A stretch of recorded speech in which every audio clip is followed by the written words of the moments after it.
Hello, beautiful humans, and thank you so much for listening today. I have a very exciting guest, an epic guest that I will introduce to you momentarily. But for now, in case you haven't heard before, Conscious Conversion is a weekly podcast about how we are bridging the gap between business and spirit, money and meaning, technology and regeneration in a wildly changing world. In a time of so much polarity and uncertainty, this podcast explores how together we are connecting across the planet, across our differences, and across dimensions as we build the new earth together.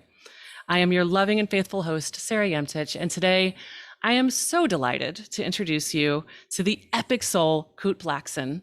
He is a beloved inspirational speaker and transformational teacher. He speaks at countless events he organizes around the world, as well as at outside events, including A-Fest YPO, Young Presidents Organization, and EO, Entrepreneurs Organization. He is a member of the Transformational Leadership Council, a select group of one of hundreds of the world's foremost authorities in the personal development industry. Winner of the 2019 Unity New Thought Walden Award, Blackson is widely considered a next generation leader in the field of personal development.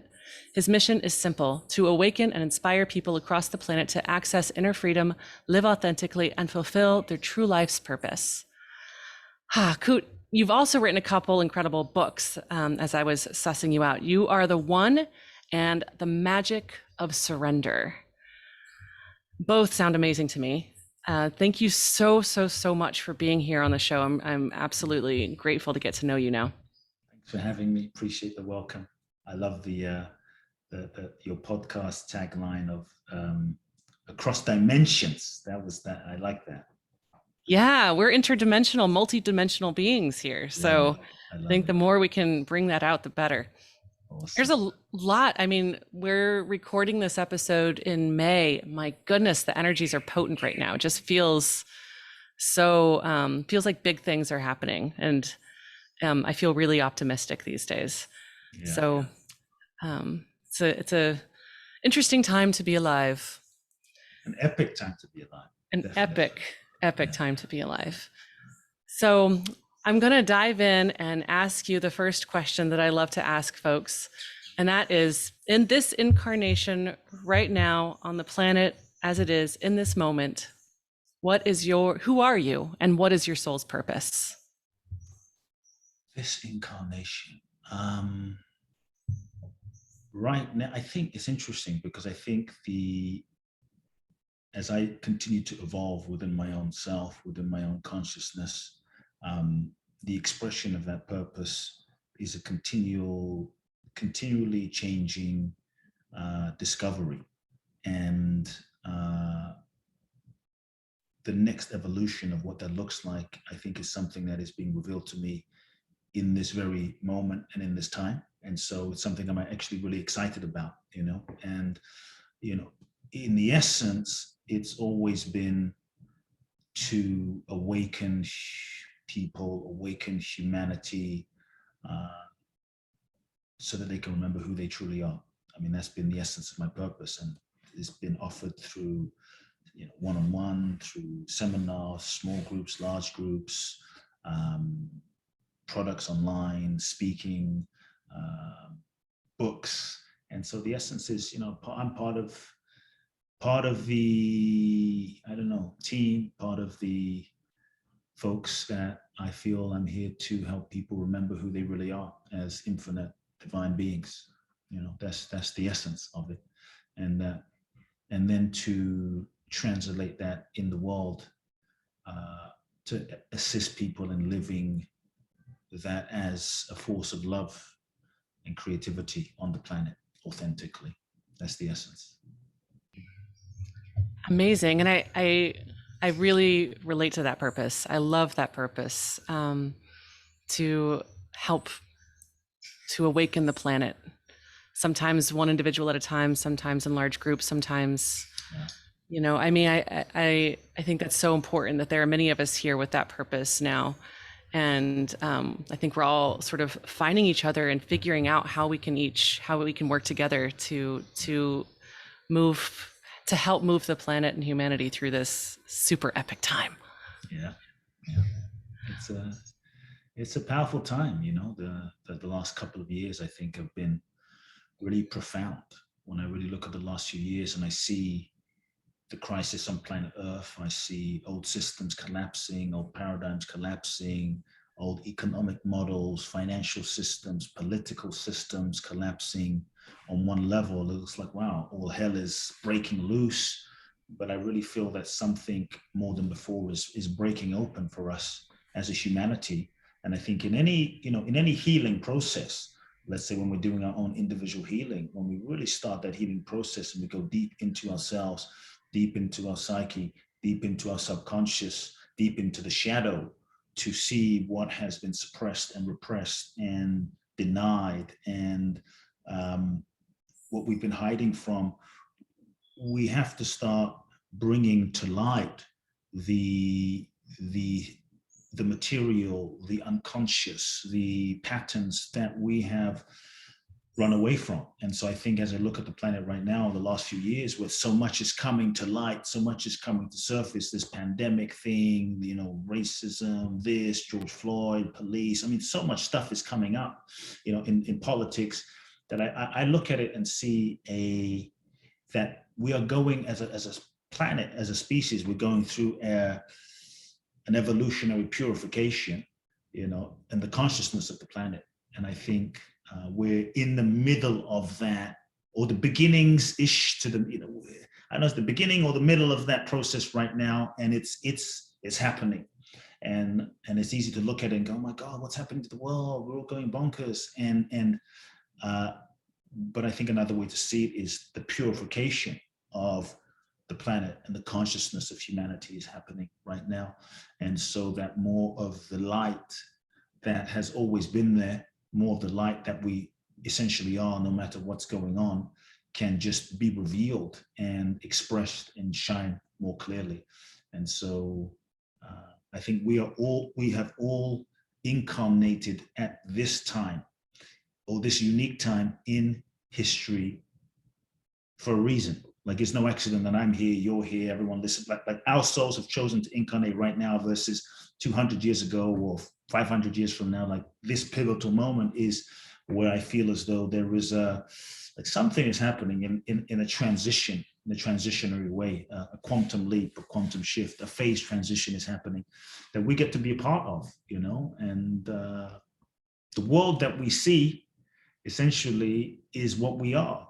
The world that we see is a mirror manifestation of the collective consciousness of all of us combined. And so I think when we look at the world, we can look at the world and say, oh my God, so much shit is falling apart. The world's gone mad. What's happening? Or we can look at the world and go, if the world is a mirror manifestation of my consciousness, your consciousness, or the totality of our consciousness combined, then there is no world out there. There's just the world out there. That's a projection of the world inside. Then I think we all have the ability to participate in the awakening. Like, each one of us has the ability to participate in the awakening of the planet as we shift and transform our own consciousness, and so I think if we're able to look at it that way, then whether we are teachers, healers, politicians, leaders, CEOs, homeless, we can all do our part in shifting our consciousness. And so, like, when I look at the world and I see, like, wow, there's wars happening, I think we can, rather than looking out there and pointing the finger at Putin, Ukraine, this, that, what have you, which, yeah, there's things that need to be handled for sure. But we can also look at, where am I at war within my own consciousness? Where am I in conflict within myself? Where am I discriminating inside of my own consciousness and not honoring my true essence? Where am I terrorizing myself? Where am I hating and dropping bombs of self-judgment inside of myself towards myself? And I think as we can then heal that division, because people often say there's so much division in the world, but if we can heal that division inside of ourselves, that division we see in the world, I think, is a reflection of our own internal split and division from our own divinity, really, also our own true nature, as we're freaking divine beings, but now we're locked in and locked into this grip of illusion of separate sense of self, which is a whole other level of division and dividedness. And so I think when we can heal that and remember, then we come into alignment and coherence. And as we heal that divinity inside of ourselves individually, then the natural flow happens and gets projected into the world over the next years. And so we can all do our part. And that's what I'm excited about. Well, damn, me too. I mean, you put a very sort of esoteric and seemingly complicated sort of idea very eloquently, and I think I think it's a lot easier for people to understand it the way that you just described it. And I love how you express that it doesn't matter whether you are, a TED, somebody who speaks on huge stages at TED Talks, or a best-selling author, or, a renowned teacher, versus somebody who is, a single mom living in a small town with her 4 children. It can be a little harder to focus on one's own consciousness raising in that situation, but really it is just about doing the work yourself to raise your own sort of awareness and consciousness of your own divinity, and then that projects onto the collective consciousness. Beautiful. I love it. And when did you fully actualize your understanding of your own and our own divinity? I think growing up, I grew up in an environment where I guess some people would say it's a bit unusual, but honestly, it felt very normal to me. Like, just a bit of background, as a kid, I always felt, I was born in Ghana, West Africa. So my father's from Ghana, my mother's Japanese. My father was Christian, I say was for a reason, but he was very metaphysical, Christ consciousness focused versus religious, orthodox, hellfire, brimstone, And so he was very metaphysical. He went to India in the 60s, had these enlightenment experiences. My mother's Buddhist, so I'd be meditating with her. And my first memories as a young boy was I would feel people suffering very deeply. And I felt people's suffering and the suffering and the pain of humanity. And I would watch people, this is in London, on the train, sort of in this robotic hamster wheel, tick-tock, way of living every day, routine, wake up, go to work. And I would look around and I would question, like something doesn't seem right here. It's just the purpose of life to wake up, go to work, make money, have babies, buy a car, buy a house, go on vacation, and then die. Like every day I would see the same thing on the train, on the tube, on the bus. And I would think, 8 years old, something ain't right here. This is not, there has to be more to life than this. So from a very young age, I began questioning a lot. And some of my first memories were literally seeing a crippled woman crawling on the floor. And she couldn't walk, and I saw her pick up the sand that this man walked on, wipes it on her face, and stands up. And so week after week also, I grew up seeing blind people see and deaf people hear, and people stand up out of wheelchairs. The same man who sand she picked up would look at a woman in a wheelchair and say, "Why are you in this wheelchair? You're not sick. There's nothing wrong with you. Stand up." And she would stand up. Or someone would come in unable to see, sight, and he would put his hands on her eyes or his eyes, and sight was restored right in front of me. And so I grew up in this environment where this stuff was kind of normal, and I really didn't think anything special about it.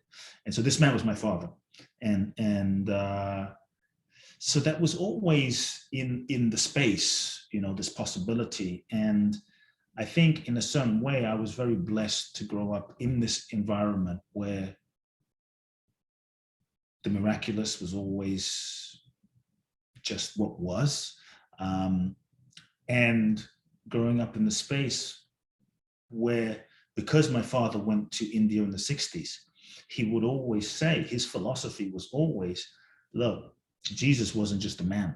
Jesus was just a man, but Jesus was just a man, and Christ was the consciousness that he realized. Like, it wasn't Jesus Christ like Kute Blackson, or, Christ was a consciousness, and that Christ consciousness is what we all are, that we all have access to, that we all are here to realize.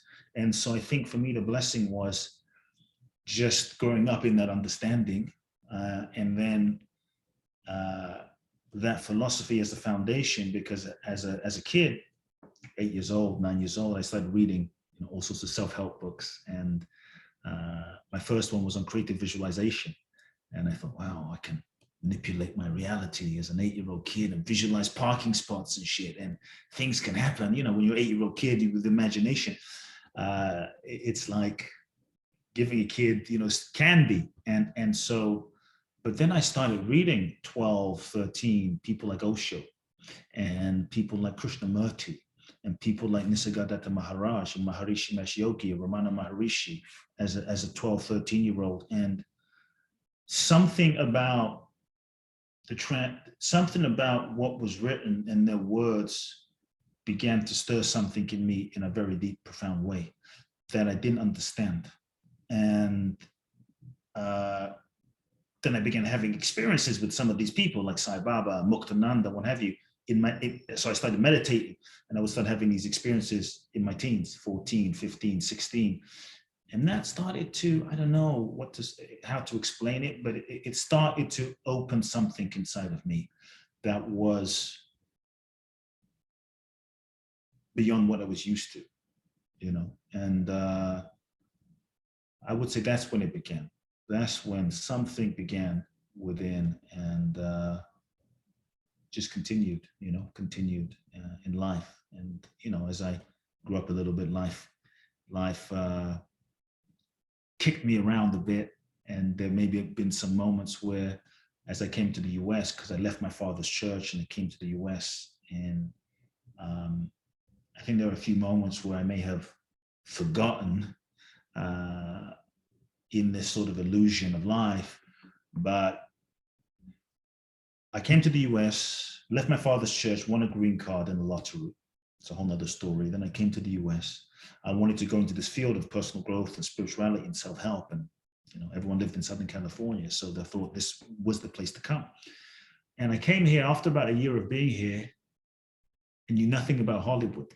And then I got this idea that I wanted to be the next Oprah and have a TV show and kind of inspire people through media. And long story short, I went hell-bent into making that a reality. And it must have been a 2-year, I don't know if it's 2 or 3 years, somewhere in that period, where I literally sacrificed everything, chasing this dream of what I thought I was going to be, what I thought my destiny was, what I thought I should be. Let's say I got wrapped up in the egoic over-identification of like this vision for my life. And I was homeless, I was broke, I sacrificed everything to try to like pursue this vision. And a real shift happened because 3 years into this process, I mean, I was tracking down Steven Spielberg. I knocked on people's doors. I mean, I got hundreds of rejections from people. Then one time, I met these managers. These were managers of like Leonardo DiCaprio and Michael Jackson and Mariah Carey and J-Lo. And I thought, these people can make it happen. I met with them. They wanted to manage me. They said, we're going to make you huge. I'm like 21 something years old. We're going to make you huge. They give me a contract, a management contract. Bring this back tomorrow. I go home.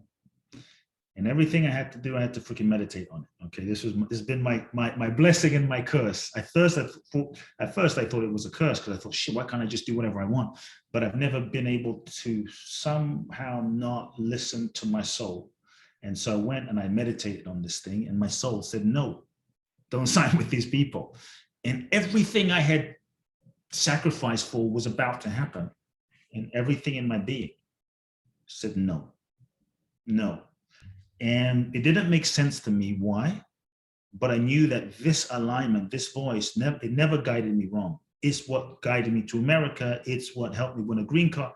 So I thought, if I don't listen to this, shit doesn't turn out great. And so I said no. Wow. Long story short, I went into a deep kind of, depression's not the right word, but it was a funk, because I felt like, you know, when the ego feels a little caged, you know, like, what the fuck, I can't do whatever I want to do, and I want to sign, and it just was like, no. And so I said, that's when there was another level of breaking down because I felt like I have reached my ego's capacity to manifest and make things happen in my life. And here I am, and I don't know what I don't know what else to do. And so I said a prayer that night, and I basically surrendered and I gave up. I said, God, I've tried so hard, and now I give up. I don't know, what the hell do you want from me, universe? And I said a prayer, and I heard this voice that said, go walk the Camino. I don't want to freaking walk the Camino. It's like 900 kilometers. I'm going to the torture is that? Go walk the Camino. Long story short, I walked the Camino. On the Camino, I met someone. I also traveled to a few different places like Thailand and what have you, just in search of answers. I said, I'm not coming back to the West, to America, until I find some answers for myself. And I put everything in storage, sold off everything, broke up with my girlfriend, who I thought I was going to be with forever. I'm not coming back. Walked the Camino, traveled. And the Camino, someone said, a guy like you needs to go to India. So I end up in India for 3 months, shave my head, have a backpack, and I'm traveling in India I want some answers. What is life about? Who am I really? I thought my life was going to be this, and I think I lost my way. And it was in India for me that first time that just certain things happened for me that really broke me open to a deeper nature of that deeper dimension of reality of what I am and what I've always been. And my life was never the same after that first India trip. And it was out of that journey that I came back to America and began, I don't know if the word is helping people, but began my path. And so that journey in India was really, really profound because I felt on that journey, I literally physically thought I was dead, dying. I had certain trippy experiences in the Ganges where I could go on, but that's the essence. So that experience taught you the magic of surrender, which is your most recent book, right? Isn't that true? Yeah. That I wouldn't say that experience alone. The Magic of Surrender book was not the book I thought I was going to write. And that's what it's like a cosmic joke, the divine is the ultimate cosmic comedian, trickster, joker, oh yeah, fucking chess player, grandmaster, comedian, Because just when you think and just when you think you've got your hands on it, and life just okay, you get comfortable, and boom, it just pulls the rug and pulls the entire chessboard, and you're left flying but I thought everything was, and now it's this, and no, it's not that either, and it's not that. I don't know. Really. It teaches you, really, that's what shows you. Sorry to interrupt, but I'm just so emphatically into what you're saying. It's this trickster divinity puts you through the ringer so that you'll learn to fucking surrender. And I'm just coming out of that myself, where I was like, yeah, I got it. I understand what I'm doing. I know my purpose, and I'm going to make a TV show. And boom. Yeah. Nope. Yeah, I'm telling you. It's hilarious, honestly. It doesn't always feel hilarious in the moment when you're going through it. Yeah. But I'm in the point now where I'm kind of laughing at it while it's happening, and it's a whole nother level of freedom for me to laugh at the shit while it's happening, because I used to cry at the shit while it was happening, and what I've come to is we talk about freedom, and then I go back to kind of what you asked about surrender. We talk about freedom. Yeah, I'm free. I want to do what I want. Can do whatever I want with whoever I want, how many times I want. Freedom, right? We talk about freedom. What is freedom? And we think we're free, but many of us we're playing, and I've been there. We're living out the conditioned responses from our parents and our ancestors in our childhood, and it's not free.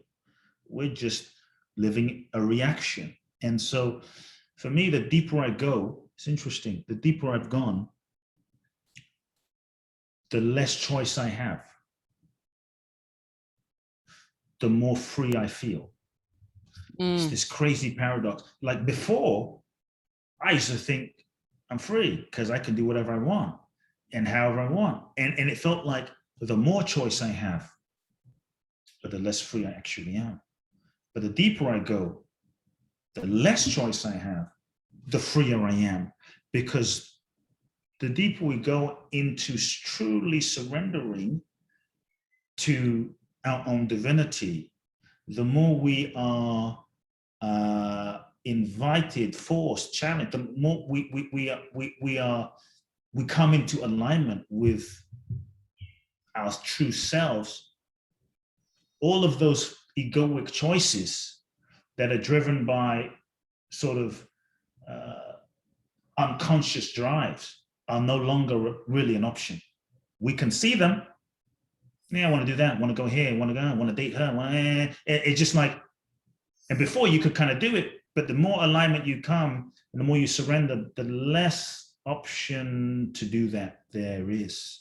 And you know, that's why I think of the quote, like, thy will be done. In that, there's like, thy will and my will become one, and there is no separation, you know. And so to me, the infinite freedom is in that infinite surrender. And we become one with the universe. And I think that's the freedom. And so surrender, yeah, this was not the book I thought I was going to write. Honestly, I thought I was going to write a different book. I wanted to write a different book. I had all of these plans, like, once again, I'm going to write a sexy book. You know, there's these books, right? Like The Subtle Art of Giving a Fuck. Oh, that was a bestseller. That was a great title. The Magical Art of Tidying Up. Oh, that I'm going to write something like that people want to read. It's going to be fun. And I remember literally strategizing with my mind for weeks, the best-selling strategy of what the book and the title and the concept were going to like. What does the audience want? And I had all of these great brilliant ideas. And none of those ideas I could look at and look myself straight in the mirror and say, that's authentic. None of them. I didn't feel the alignment and integrity of any of those ideas, at least in this moment. Maybe 5 years from now, one of them will become an idea. And the only word that I circled, the only word that stood out like a light, was the word surrender. And that's when I thought, oh shit, the book is about surrender. But I don't want to write a book about surrender because, you know, so many people resist. And it's like, it's going to be like, oh, it's going to be too difficult. And I just knew that I had to surrender to the book about surrender and the book that was seeking to be written. And when I surrendered, that's when everything flowed. And so I think then I looked back into my entire life and I started seeing all of those dots through my life in the air and these different experiences in my childhood. But I think the book itself, the seed was gifted and planted a few years before by my mother, because my mother in 2016, she was diagnosed with stomach cancer. And, you know, she was the closest person to me. She was love of my life. I can say I've been loved unconditionally in this lifetime because of my experience with her. Like, if there's one thing I've experienced, is unconditional love from my relationship with her in this lifetime. And so we were very, very close. So to hear that she had stomach cancer was just like, it was devastating, you know? And so I started to fly back and forth from LA to London, where my mother lived, literally every month for a week to be with her, flying back and forth. I would sit with her for 8 hours in chemo. I would help her. I would clean. I mean, I was just taking care of her for that week. I'd fly back. And so I had every intention in the beginning, like I was going to heal her, alternative therapies, all this stuff. Nothing worked. In a few months, I realized she's going to die. And so the process for me happened where I ended up giving up hope of anything in the future. And in that letting go of the hope of her living, it freed me up to just be with her fully. It freed me up to just, like, there was no more future moment of like when she gets well, when it was just like sitting with her in chemo right now could be the last moment. And having this cup of tea with her right now could be the last time I ever have tea with her. Literally. And this voicemail from her right now could be the last voicemail I get from her. Every moment became so alive and precious, that it's always been precious, but I wasn't seeing it. We talk about the power of now, the power of now, the power of now. It's like this moment truly was it. And the sacredness of each moment became so clear.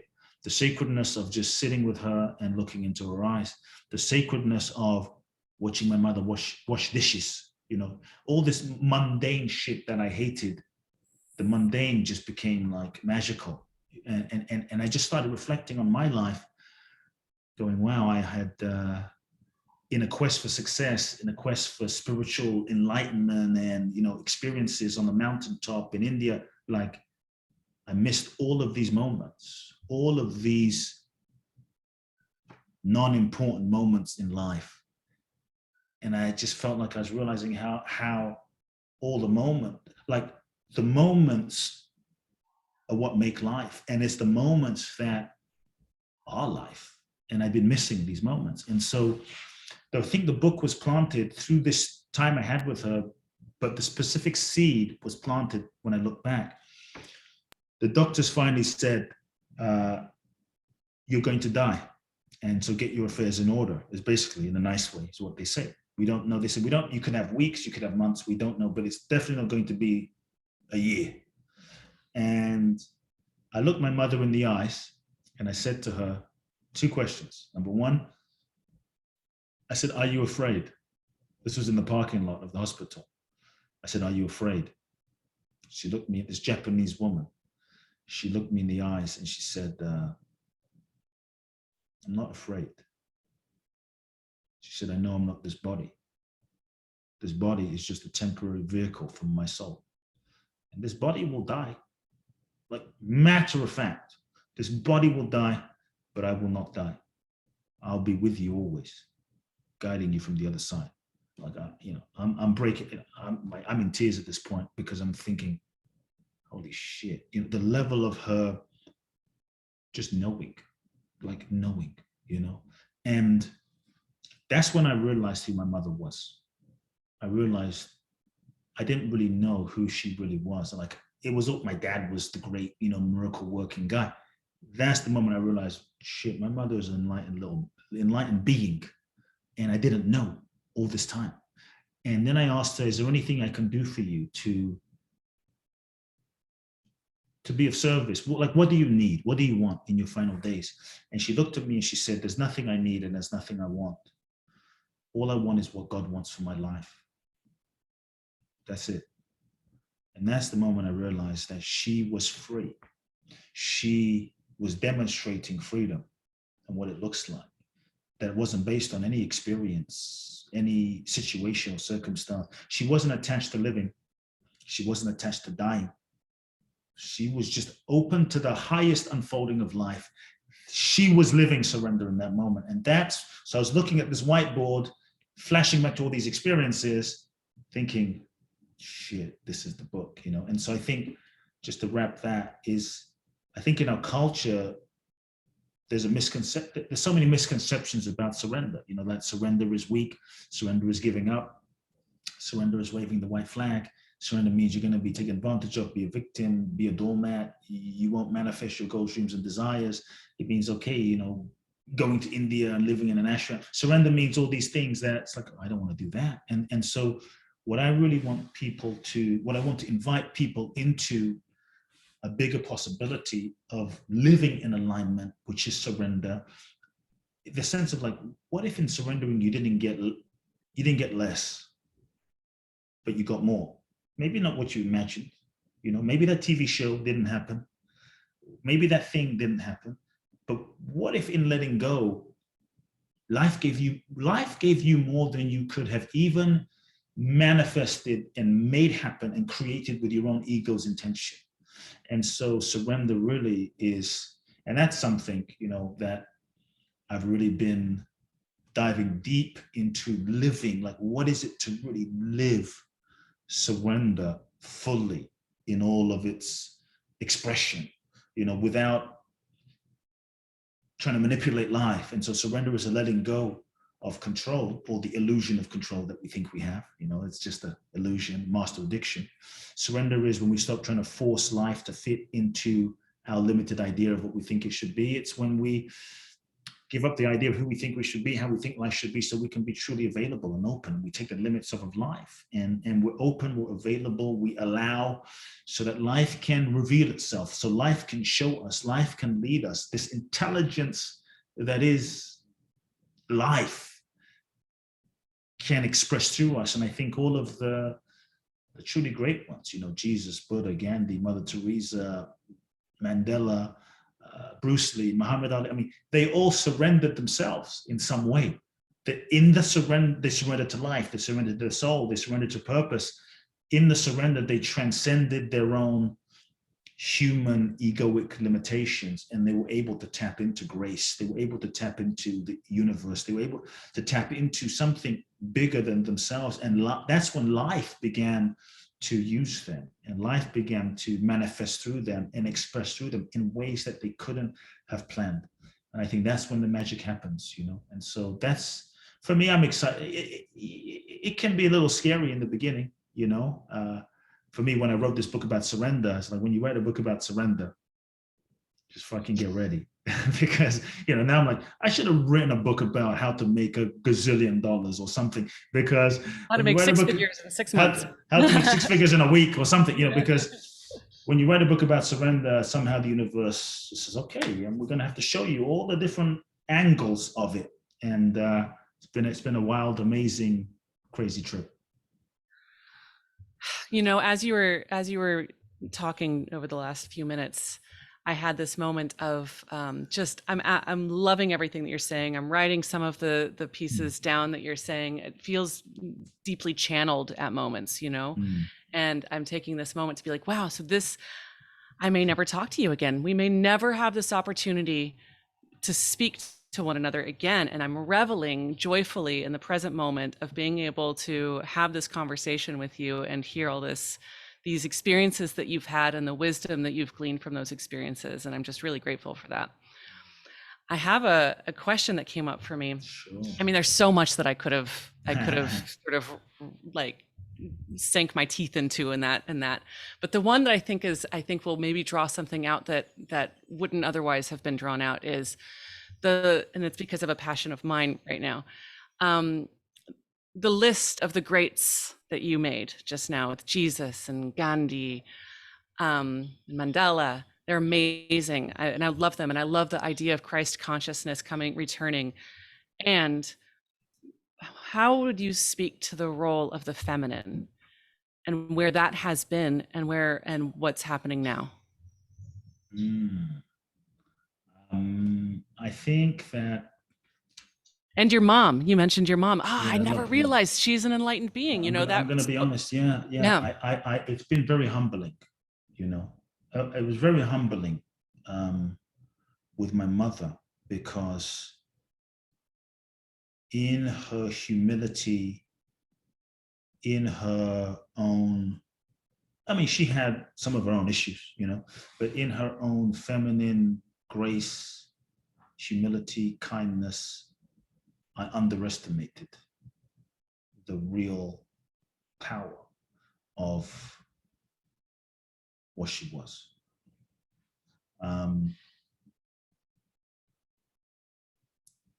And in those moments, I saw the real power of what she was and how she served, and her, to be honest, her egolessness, you know, and her selflessness in service. And it taught me what real enlightenment is, you know, in a certain sense, you know, because at least I've been conditioned with this enlightened man with a, you know, light halo over his head. And it's like, and what was funny was, you know, in the face of death, she was completely fearless, totally fearless. And so I think what I will say is that experience taught me a lot and humbled me as a man of my perceptions a lot. It's like, wow, grace, feminine, and not that it has to be the only way feminine expresses. I mean, it's just the wild range of rainbow of life and possibilities and infinite capacity. And so I really do feel also during this time that we're in as humanity, as these old archaic agreements and systems collapse, and old patriarchal models that have been set up in an ancient way that no longer serve, that have been in many ways disconnected from the feminine, disconnected from women, suppressed women, but also the feminine side of the feminine side of us all as human beings. I think in so many ways for so long, the feminine hasn't been honored. The feminine hasn't been seen. The feminine hasn't been appreciated. The feminine hasn't been revered and given and allowed in so many ways. The feminine has been suppressed in so many ways by the patriarchy, you know, and I think in so many ways out of fear of the masculine, because the reality is the feminine is the source of life, source of all creation. First thing created was light. Let there be light. In a sense, light is the source of feminine energy. The first thing created is light. Light is the source of feminine energy. The void in which light shines is the masculine. So life really is the kind of interplay between light and void, masculine, feminine. And I think for so long, feminine has been denied, suppressed, controlled, and we have been afraid of the real raw infinite power of the feminine. And out of that fear, the masculine has squashed and controlled. And I think what we're seeing now is that way of being can no longer contain and sustain if we're going to have a whole, healthy humanity and society. And so I think the old systems are collapsing, you know, and the old ways of, you know, patriarchy collapsing, so that the more feminine can be integrated, the intuitive, the compassion, the energy, the creative, the invisible, the unseen, all the feminine aspects can be integrated. Women can kind of come into their, I was going to say equality, but, you know, this might sound a bit, I'm going to just say what I'm going to say. I think equality is a joke, to be honest. I think it's kind of a laughing matter. Simply because don't just take that as a sound bite, because but I think equality is a joke because I'm saying this as a man who enjoys being a man. I don't wish I was a woman, because clearly the feminine is infinite in her capacity in so many ways. To be honest, beyond the masculine in so many ways. Feminine capacity for feeling and emotion, the feminine, you know, capacity for sort of, and we all have access to that, the feminine capacity for the sort of multi-dimensional feeling, sensing, intuition, the feminine capacity sexually, orgasmically, you know, it's like, I say infinite, but, you know, us dudes, it's not even close. Let's get real. I think when we as men can just recognize this, like the feminine is like the ocean, the fucking ocean, and the masculine, it's not better or worse, but the masculine is like little, you know, sailboat or surfer on the ocean. It's like that, and here we are trying to like control the ocean and regulate the ocean. It's like, it doesn't work, you know. Yeah. And so I think when we as men can realize the nature of the feminine and honor the nature of the feminine and celebrate the nature of the feminine without trying to control it and allow the feminine to be fully what she is and create the structures and systems in the world for the feminine to blossom, then not only will we be blessed, humanity will be blessed. The feminine will only come into her own, rightful power and energy. All of the planet will come into more harmony, and so, and I'm going to say this, then I think through the programming and conditioning of the patriarchal masculine, sadly, I think a lot of women have been brainwashed to